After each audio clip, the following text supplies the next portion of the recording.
Our nation is back, bigger, better, richer, and stronger than ever before.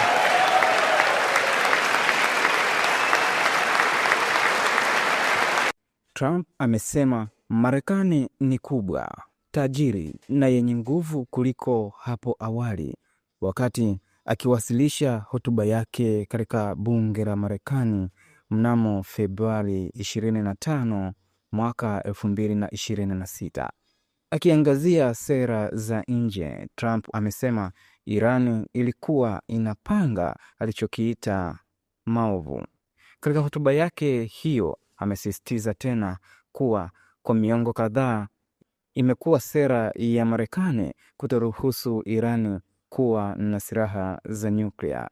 Trump amesema Irani tayari imetengeneza makombora yanayotishia usalama wa Ulaya na kambi za jeshi la Marekani barani humo na imeandaa silaha za kuilenga Marekani. Licha ya Marekani kusema kuwa ilisambaratisha urutubishaji wa nyuklia za Irani, lakini Irani kwa upande wake imekuwa ikisisitiza kuwa uwezo wake wa nyuklia bado upo na endapo ikichokozwa ipo tayari kukabiliana na uchokozi.